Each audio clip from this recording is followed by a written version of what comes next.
This is the second video about octane. I posted a video the other day about the difference between 87 and 89 in the Ram 1500 with the 5.7 Hemi. And yesterday I got a chance to bump up the octane because I wanted to do a pull on the dyno. And alongside that, I wanted to be able to figure out how much of the knock was false knock. So I got the octane up to about 96 is where it came out mathematically, between a mix of race fuel and 91. And the knock almost virtually completely went away, but there was still some. There was knock retard at wide open throttle, and then mild to heavy acceleration. There was still a little bit. That leads me to believe that, just like every other Hemi, Ram has made the knock sensors a little extra sensitive.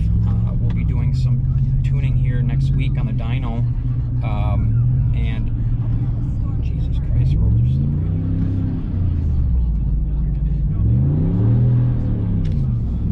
Hold on a second. Damn road's 100% ice here. Alright, there we go. So obviously the four-wheel drive auto works amazing. But what I was saying was, once we get on the dyno and get to do some tuning here in the next week and a half, will be to determine how much of the knock sensor has to be reduced in order for the vehicle to read knock properly. The reason why Ram does this from the factory is just to protect their investment, prevent warranty issues, things like that. But it also limits the amount of power your vehicle makes. It does kill your gas mileage slightly. So we'd like to fix that. In the next week or two here, we'll be bringing in a ton of stock Rams, different wheel sizes, different gear sizes, and do a crap load of logging on octane, pull a lot of stock files so that way we can see what the differences are. Because like my truck, it shut off MDS at 45 miles an hour, and it is the only Chrysler product I've ever known that won't go on MDS on the highway. Not that that's a big deal. A lot of people would actually prefer that. I'm just confused at why it was like that. But with that being said, if someone's running a 100% stock truck and they're at a standard elevation, so between sea level and about 1,000 feet, 89 is perfect for daily driving. You will get a little bit of knock retard at wide open throttle, but it'll be like 3 to 4 degrees instead of 8 to 9 that 87 was. And if you're up higher, I would recommend nothing but 91. From this point on, my truck will only be getting 91 until I get the knock sensor issue fixed and see if I can drop back down to 89.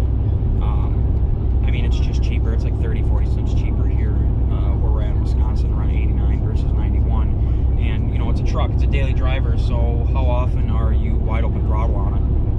I will say, switching to the higher octane fuel, I get the same gas mileage, if not a half to 1 mile per gallon better, but I can drive significantly more aggressive. I can speed up faster, I can drive at higher speeds. So if I was to drive identical to what I was at 87, I would say about a mile to mile and a half per gallon difference between 87 and 91 on my truck, and that's with 392s and 37s. It's probably not as big of a difference on a stock wheel and tire gear package Ram from the factory. Last night we got on the dyno. The dyno actually broke during the first run. We saw 280 wheel horsepower before it broke on a stock truck with 37s, and you know, 37s are going to eat somewhere between 15 and 30 horsepower up, which still shouldn't be an issue. When we go to do the dyno, we'll be able to see what kind of power gains we're going to have from stock to tuned, and we are estimating roughly between 30 to 35 wheel horsepower difference between the truck being bone stock and the truck being tuned.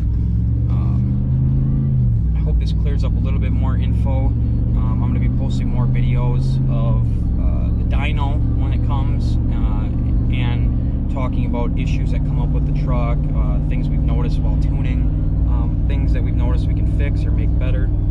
So that's the end of this.